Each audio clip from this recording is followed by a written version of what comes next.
Hi friends, ಎಲ್ಲರಿಗೂ ನಮಸ್ಕಾರ. ಎಲ್ಲರೂ ಹೇಗಿದ್ದೀರಾ? ಚೆನ್ನಾಗಿದ್ದೀರಾ ಅಂತ ಅಂದ್ಕೊಂಡಿದ್ದೀನಿ. ಬನ್ನಿ ಇವತ್ತಿನ ಬ್ಲಾಗನ್ನು ಸ್ಟಾರ್ಟ್ ಮಾಡ್ತೀನಿ. ಇವತ್ತು ಬೆಳಿಗ್ಗೆ 10 ಗಂಟೆ ಆಗಿದೆ. ಆವಾಗಿಂದ ನಾನು ಬ್ಲಾಗನ್ನು ಸ್ಟಾರ್ಟ್ ಮಾಡ್ತಾಯಿದ್ದೀನಿ.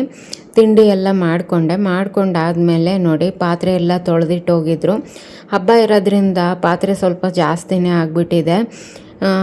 ಇದೆಲ್ಲನೂ ಒಂದು ಜಾಗಕ್ಕೆ ಎಲ್ಲದಕ್ಕೂ ಅದಾದ್ರ ಜಾಗಕ್ಕೆ ಸೇರಿಸ್ಕೋಬೇಕು. ಹಾಗೆ ಗ್ಯಾಸ್ ಕಟ್ಟೆ ಕೂಡ ಕ್ಲೀನ್ ಮಾಡ್ಕೋಬೇಕು. ಹಾಗೆ ಬಿಟ್ಟಿದ್ದೀನಿ.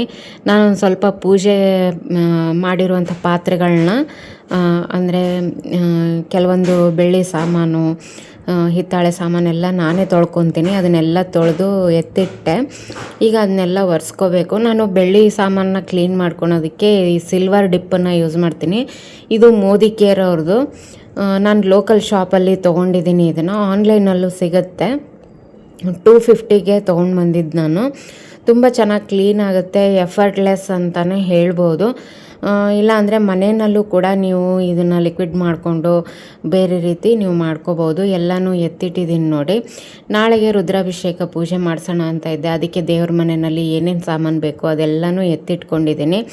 ಇನ್ನು ನೆಕ್ಸ್ಟು ಮೇಲೆ ಬಂದಿದ್ದೆ, ಒಂದು ಸ್ವಲ್ಪ ಗಿಡಗಳ ಕೇರ್ ಮಾಡೋದಿತ್ತು.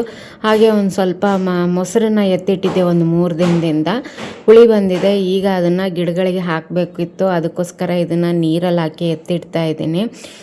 ಈ ರೀತಿ ಅವಾಗವಾಗ ಗಿಡಗಳಿಗೆ ಕೊಡ್ತಾ ಇರಬೇಕು. ಅದರಲ್ಲೂ ಕರಿಬೇವು, ಆಮೇಲೆ ತರಕಾರಿ ಗಿಡಕ್ಕೆ ಇದು ತುಂಬಾ ಒಳ್ಳೆಯದು. ಹುಳಿ ಮೊಸರು, ಮಜ್ಜಿಗೆ ಎಲ್ಲ ಇದನ್ನು ಕೊಡ್ತಾ ಇರಬೇಕು ಅವಾಗವಾಗ. ಹಣ್ಣಿನ ಗಿಡಗಳಿಗೂ ಕೂಡ ಅಷ್ಟೇ, ತುಂಬಾ ಒಳ್ಳೆಯದಿದು. ನಾನು ಮನೆಯಲ್ಲಿ ಸ್ವಲ್ಪ ಉಳಿದಿರುತ್ತೆ ನೋಡಿ, ಅದನ್ನೆಲ್ಲ ಎತ್ತಿಟ್ಕೊಂಡಿರ್ತೀನಿ. ಅದನ್ನು ಕೊನೆಗೆ ನಾನು ಗಿಡಗಳಿಗೆ ಹಾಕ್ಕೋತೀನಿ. ಆಮೇಲೆ ಈ ಕಿಚನ್ ವೇಸ್ಟು, ಪೂಜೆಗೆ ಯೂಸ್ ಮಾಡಿರುವಂಥ ಹೂಗಳು, ಇದನ್ನೆಲ್ಲನೂ ನಾನು ಪಾಟ್ಗಳಿಗೆ ಹಾಕ್ಕೋತೀನಿ. ಯಾವುದನ್ನು ನಾನು ಏನಂದರೆ ಕಸಕ್ಕೆ ಹಾಕಲ್ಲ, ಎಲ್ಲನೂ ಅದರಲ್ಲೇ ಬಿಡ್ತೀನಿ ನಾನು. ಯಾಕಂದರೆ ಪಾಟಲ್ಲಿ ಹಾಕಿದ್ರೆ ಗೊಬ್ಬರನೂ ಆಗುತ್ತೆ, ನಾವು ಹೊರಗಡೆ ಗೊಬ್ಬರನೂ ತರೋದು ತಪ್ಪುತ್ತೆ. ಅದಕ್ಕೋಸ್ಕರ ನಾನು ಈ ರೀತಿಯಾಗಿ ಮಾಡ್ಕೊತೀನಿ ಆದಷ್ಟು. ಈಗ ಪೂಜೆ ಟೈಮಲ್ಲಿ ಸಾಕಷ್ಟು ಹೂಗಳು ಸಿಗುತ್ತೆ ನಮಗೆ ಮನೆಯಲ್ಲಿ ವೇಸ್ಟಾಗಿ. ಅದನ್ನೆಲ್ಲನೂ ತೊಗೊಂಡು ಬಂದು ಗಿಡಗಳಿಗೆ ಹಾಕಿದ್ರೆ ಫರ್ಟಿಲೈಸರ್ ಥರ ಕೆಲಸ ಮಾಡುತ್ತೆ. ಈ ಚೆಂಡು ಹೂವು ಆ ಥರದ್ದೆಲ್ಲ ಏನಂದರೆ ಒಂದು ಸ್ವಲ್ಪ ಎಫೆಕ್ಟಿವ್ ಆಗಿರುತ್ತೆ, ಹುಳುಗಳನ್ನು ಕಂಟ್ರೋಲ್ ಮಾಡುತ್ತೆ ಚೆಂಡು ಹೂವು. ಅದು ನಿಮ್ಮ ಮನೆಯಲ್ಲಿದ್ದರೆ ಅದನ್ನು ನೀರಲ್ಲಿ ಹಾಕ್ಬಿಟ್ಟು ಒಂದು ಸ್ವಲ್ಪ ಬೆಲ್ಲ ಹಾಕಿ ಒಂದು 3-4 ದಿನ ಬಿಟ್ಟು ನೀವು ಅದನ್ನು ಡೈಲ್ಯೂಟ್ ಮಾಡಿ ಕೊಟ್ಟರೆ ಇನ್ನೂ ಗಿಡಗಳಿಗೆ ತುಂಬಾ ಒಳ್ಳೆಯದು ಅಂತ ಹೇಳ್ಬೋದು. ಹಾಗೆ ಇವತ್ತು ಹೂಗಳು ಕೂಡ ಅಷ್ಟೇ ತುಂಬ ಚೆನ್ನಾಗಾಗಿತ್ತು. ಇದಿಷ್ಟು ಮುಗಿಸ್ಕೊಂಡು ನಾನು ಅಮ್ಮನ ಮನೆಗೆ ಬಂದೆ. ಯಾಕಂದರೆ ಇವತ್ತು ನಮ್ಮ ಅತ್ತೆ ನನಗೋಸ್ಕರ ಅಂತ ಹೇಳಿ ಬುತ್ತಿ ತೊಗೊಂಡು ಬಂದಿದ್ದರು. ಅದಕ್ಕೋಸ್ಕರ ಇಲ್ಲಿ ಬಂದಿದ್ದೆ. ಯಾಕಂದರೆ ಮನೆಯಲ್ಲಿ ಯಾರೂ ಇಲ್ಲ ಇವತ್ತು. ನಮ್ಮ ಮನೆಯವರು ಕೂಡ ಹೊರಗಡೆ ಹೋಗಿದ್ದಾರೆ ಬೇರೆ ಊರಿಗೆ. ಅದಕ್ಕೋಸ್ಕರ ನಾನು ಅಮ್ಮನ ಮನೆಗೆ ಬಾ ಅಂತ ಹೇಳಿದರು, ಬಂದಿದ್ದೆ ನಾನು. ಅವ್ರು ನೋಡಿ ಚಪಾತಿ, ಕಡಲೆಕಾಳು ಪಲ್ಯ, ಬುಡುಮಿಕಾಯಿ, ಹಾಗೆ ತೊಗರಿಕಾಳು ಪಲ್ಯ ಎಲ್ಲನೂ ಮಾಡ್ಕೊಂಬಂದಿದ್ರು. ಹಾಗೆ ಅಂಟು, ಕರ್ಜಿಕಾಯಿ ನನಗೋಸ್ಕರ ಎಲ್ಲನೂ ತೊಗೊಂಡು ಬಂದಿದ್ದರು. ತುಂಬ ಚೆನ್ನಾಗಿತ್ತು. ಹಳ್ಳಿ ಊಟ ತುಂಬಾ ರುಚಿ ಅಂತಲೇ ಹೇಳ್ಬೋದು. ಹಾಗೆ ಇದು ನೆಕ್ಸ್ಟ್ ಮರುದಿನದ ವಿಡಿಯೋ. ಇದು ನಾನು ರುದ್ರಾಭಿಷೇಕ ಮಾಡಿಸ್ತೀವಿ ಅಂತ ಹೇಳಿದ್ನಲ್ಲ, ಅದಕ್ಕೆ ಸ್ವಾಮಿಗಳನ್ನ ಕರೆಸಿದ್ವಿ. ಈಗ ನಾನು ಅವರಿಗೆಲ್ಲ ರೆಡಿ ಮಾಡಿ ಕೊಡ್ತಾ ಇದ್ದೆ. ನಾನು ಹಿಂದಿನ ದಿನವೇ ಒಂದು ಸ್ವಲ್ಪ ಎಲ್ಲ ರೆಡಿ ಮಾಡಿ ಇಟ್ಟಿದ್ದೆ. ಹೀಗಾಗಿ ನನಗೆ ಜಾಸ್ತಿ ಏನೂ ಸಮಸ್ಯೆ ಆಗಲಿಲ್ಲ. ಆದರೆ ಬೆಳಗ್ಗೆ ಬೇಗನೆ ಎದ್ದಿದ್ದು 5 ಗಂಟೆಗೆ ಎದ್ಬಿಟ್ಟು ಕಸ ಬಳಿದು ಮನೆ ಒರೆಸ್ಕೊಂಡು ಎಡೆಗೆ ಒಂದು ಸ್ವಲ್ಪ ಶಿರಾ ಮತ್ತು ಅನ್ನ ಸಾರು ಮಾಡಿದೆ ನಾನು. ಇದಿಷ್ಟು ಮಾಡಿಬಿಟ್ಟು ಕುಂದ್ರೋಷ್ಟರಲ್ಲಿ ಸ್ವಾಮಿಗಳು ಬಂದರು. ಆಮೇಲೆ ಎಲ್ಲದು ಅವರಿಗೆ ಒಂದು ಸ್ವಲ್ಪ ಬತ್ತಿ ಹಾಕಿಬಿಟ್ಟು ಎಲ್ಲ ರೆಡಿ ಮಾಡಿ ಕೊಡ್ತಾಯಿದ್ದೆ. ಸಾಮಾನು ಅವ್ರು ಏನು ಬೇಕು ಅಂತ ಇದ್ದಾರೋ ಅದನ್ನೆಲ್ಲ ಕೊಡ್ತಾಯಿದ್ದೆ ನಾನು. ಎಲ್ಲ ಕೊಟ್ಟು ಅವ್ರಿಗೂ ಕೂಡ ಏನಂದರೆ ಹೆಲ್ಪ್ ಮಾಡಿದೆ ಒಂದು ಸ್ವಲ್ಪ. ಆಮೇಲೆ ಪೂಜೆ ಕೂತ್ಕೊಂಡು, ನನಗೆ ಜಾಸ್ತಿ ಹೊತ್ತು ಕೂತ್ಕೊಳಕ್ಕಾಗಲ್ಲ ಅಂತ ಹೇಳಿ ನಾವು ಮನೆಯವರೆಲ್ಲ ಒಂದು ಸ್ವಲ್ಪ ಪೂಜೆಗೆ ಕೂತ್ಕೊಂಡ್ವಿ. ನಮ್ಮ ಮೈದನ ಕೂಡ ಊರಿಗೆ ಬಂದಿದ್ದಾನೆ, ಅವನು ಕೂಡ ಕೂಡಿಸಿದ್ವಿ. ನನ್ನ ಮಗಳು ಮಾಡಿದ್ಲು, ನಮ್ಮ ಅಪ್ಪ ಅಮ್ಮ. ನಾನು ಪೂಜೆಗೂ ಕೂಡ ಜಾಸ್ತಿ ಜನನ ಕರೆದಿರಲಿಲ್ಲ, ನನಗೆ ಎಲ್ಲದೂ ಮಾಡೋಕ್ಕಾಗಲ್ಲ ಅಂತ. ಯಾಕಂದರೆ ಮೊನ್ನೆ ಗುರುವಾರದಿಂದನೇ ನನಗೆ ತುಂಬಾ ಸುಸ್ತಿತ್ತು. ಇದನ್ನು ಪೂಜೆ ಮಾಡ್ತೀನೋ ಇಲ್ವಾ ಅಂತ ಅನ್ನಿಸ್ತಾ ಇತ್ತು. ಕೊನೆಗೆ ಅದಕ್ಕೆ ಮನೆಗೆ ಯಾರನ್ನೂ ಜಾಸ್ತಿ ಕರೀದೇನೆ ಸಿಂಪಲ್ಲಾಗಿ ಪೂಜೆನ ಮುಗಿಸ್ಕೊಂಡ್ವಿ. ಪಕ್ಕದ ಮನೆಯವ್ರೊಬ್ಬರನ್ನ ಕರೆದಿದ್ವಿ ನಾವು. ಅವರೊಬ್ಬರು ನಮ್ಮ ಅತ್ತೆ ಬಂದಿದ್ರಲ್ಲ ಬುತ್ತಿ ತಗೊಂಡು, ಅವ್ರಿಗೂ ಕೂಡ ಇರೋಕ್ಕೆ ಹೇಳಿದೆ. ಅವರು ಕೂಡ ಇದ್ದರು. ಅವರೊಬ್ಬರು ಬಂದರು. ಎಲ್ಲರೂ ಮನೆಯವರೇ, ಆದಷ್ಟು ಪಕ್ಕದ ಮನೆಯವ್ರು ಕೂಡ ನಮಗೆ ಮನೆಯವ್ರ ಥರನೇ ಅವರು ಕೂಡ. ನಮ್ಮ ಸಿರಿಗೆ ಅವರು ತುಂಬಾ ಪ್ರೀತಿ ಮಾಡ್ತಾರೆ. ಅವಳಂದರೆ ಅವ್ರಿಗೆ ತುಂಬ ಇಷ್ಟ.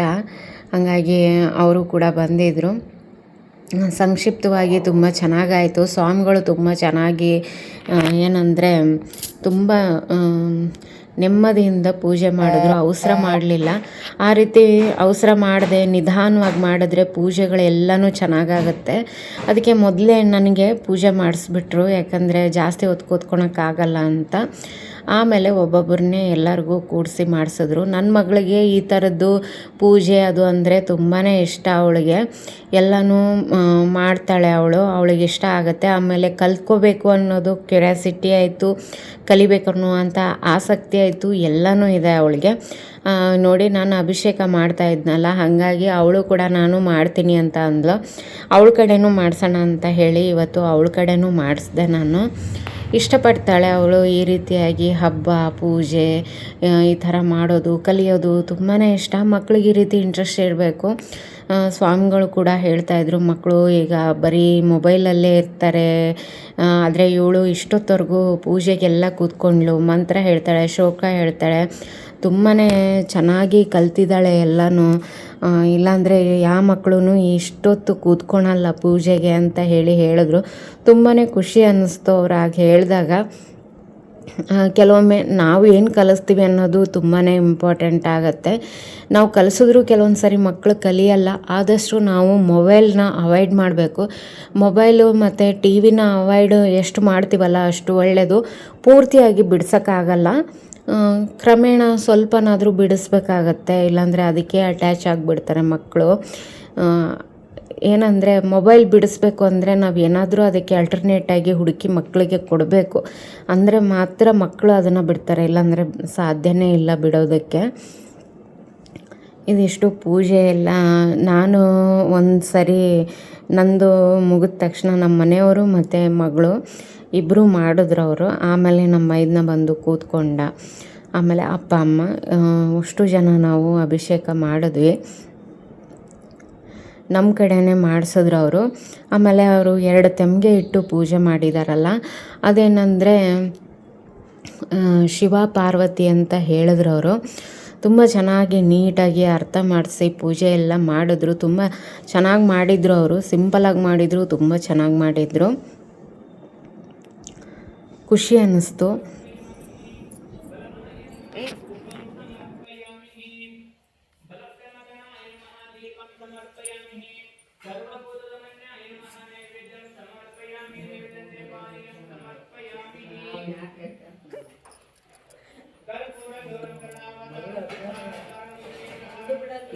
ಅವರು ನೋಡಿದ್ರಲ್ಲ, ಈ ರೀತಿ ಎಲ್ಲ ಮಾಡೋದಂದರೆ ಅವಳಿಗೆ ತುಂಬಾ ಖುಷಿ. ಪೂಜೆ ಇದೆ ಅಂದ್ರೇ ಬೆಳಿಗ್ಗೆ 5:15ಗೆಲ್ಲ ಎದ್ದುಬಿಟ್ಟಿದ್ಲು ಅವಳು. ಅಷ್ಟು ಖುಷಿಯಿಂದ ಎದ್ದು ಕೆಲಸಗಳನ್ನ ಮಾಡಿಕೊಂಡ್ಳು, ತಾನು ಬೇಗ ರೆಡಿ ಆದಳು. ಈ ಥರ ಇದ್ದರೆ ಸಾಕು ಅವಳಿಗೆ. ಆ ರೀತಿ ಅವಳು. ಈಗ ನೋಡಿ ಅವಳ ಕಡೆ ಮಾಡಿಸ್ತಾ ಇದ್ದಾರೆ. ಅವಳಿಗೇನಂದರೆ ನನ್ನ ಕಡೆ ಮಾಡಿಸ್ತಾರೋ ಇಲ್ವೋ ಅನ್ನೋದೊಂದು ಅಂಜಿಕೆ ಇತ್ತು. ಮಾಡಿಸು ಅಂತ ಹೇಳ್ತಾ ಇದ್ಲು. ನಿನಗೂ ಕೂಡ ಮಾಡಿಸ್ತೀವಿ ಅಂತ ಹೇಳಿದ್ವಿ. ಆ ಕೈಯಲ್ಲಿ ಕಟ್ಕೊಂಡಿದ್ದಾಳಲ್ಲ ಕಂಕಣ, ಅದನ್ನು ಕೂಡ ಅಷ್ಟೇ ನನಗೆ ನಮ್ಮ ಮನೆಯವರಿಗೆ ಕಟ್ಟಿದ್ರು ಅವರು. ಫಸ್ಟು 2 ಮಾತ್ರ ರೆಡಿ ಮಾಡಿದರು. ಇಲ್ಲ ನನಗೂ ಕೂಡ ಕಟ್ಟಬೇಕು, ನಾನು ಪೂಜೆ ಮಾಡ್ತೀನಲ್ಲ ಅಂತ ಹೇಳ್ತಾ ಇದ್ಲು.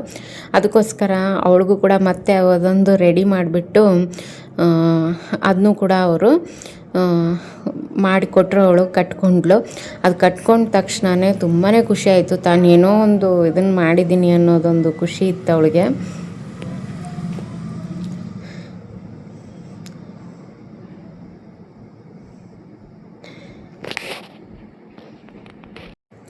ಈಗ ನಮ್ಮಪ್ಪ ಅಮ್ಮ ಕೂಡ ಅವರು ಕೂಡ ಸ್ವಲ್ಪ ಹೊತ್ತು ಕೂತ್ಕೊಂಡ್ರು. ಜಾಸ್ತಿ ಹೊತ್ತು ಕೂತ್ಕೊಳಕ್ಕಾಗಲ್ಲ ಅವ್ರಿಗೂ ಕೂಡ ಕೆಳಗಡೆ. ಹಿಂಗಾಗಿ ಒಂದು ಸ್ವಲ್ಪ ಹೊತ್ತು ಕೂತ್ಕೊಂಡು ಪೂಜೆ ಎಲ್ಲ ಮಾಡಿದ್ರು. ಮಾಡಿ ಆದಮೇಲೆ ಮತ್ತೆ ನನ್ನ ಮಗಳ ಕಡೆ ಮಾಡಿಸ್ತಾ ಇದ್ದೀವಿ ನೋಡಿ. ಅವಳು ನೋಡಿ ಎಷ್ಟು ಇಂಟ್ರೆಸ್ಟಿಂದ ಮಾಡ್ತಾ ಇದ್ದಾಳೆ ಅಂತ.